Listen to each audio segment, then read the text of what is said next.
Because what I thought was so amazing about what Nia did, bringing it into the 1950s, it's such a tense time of conflict and clashes between genders and race and class. So I found that each character almost sort of held a space of that. And for George, I thought, well, you are this very privileged white man who just assumes that his life is guaranteed, that this very blessed tenure professorship is guaranteed.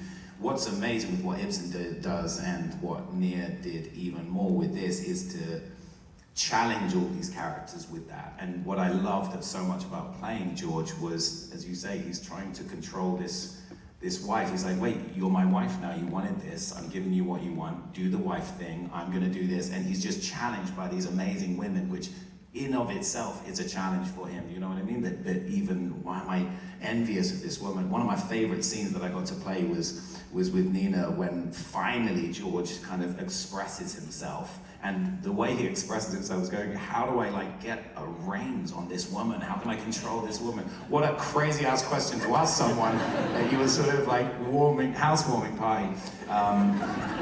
Like very, very fun, like for an actor to play those tensions. And this man just being confused at this world around him, I loved so much that he just never knew what anyone was doing, but he's got this sort of suppressed rage that the world doesn't see him in the way that he wants to be seen. Yeah, I love playing George, he was cool. I also think George is someone who is similar to Hedda in that they both want to be free in some way.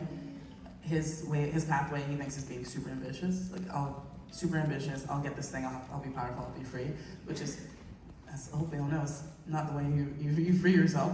And but you know, he's like, no, I don't know what's happening, but also there's like enough clues. He's like, lipstick, Brack always coming around the corner, you know, like, but he's in the same way that Hedda's living a lie, he's also living a lie because he'd rather do that than actually free himself.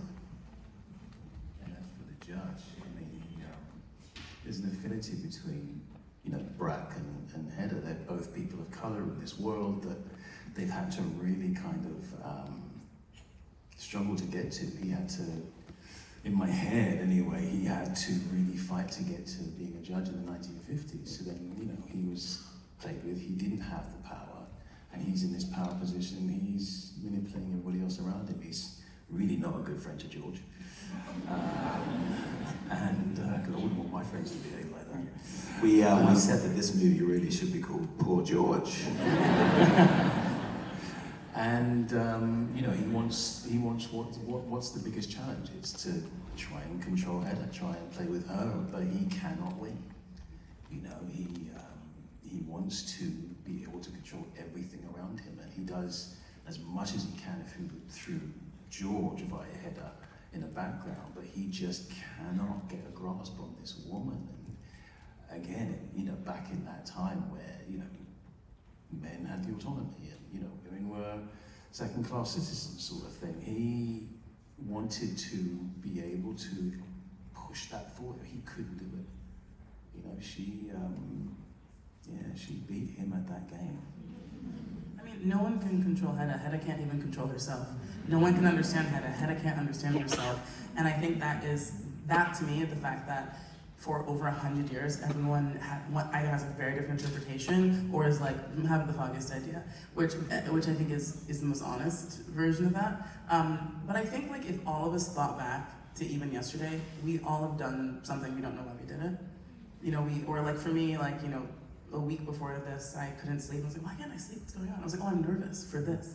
And I just I didn't fully understand that. And I think so many of us we're on a constant journey to know ourselves emotionally, know why we do the things we do, why we love the way we love, why we pursue the things we pursue. And I think Hedda, because she's such an extreme example of someone who's just lost inside of that, is sort of a perennial, compelling and like vital person. And that's why she doesn't die at the end in this, because she's sort of unforgivable and indefensible, but she's valid and she deserves to exist.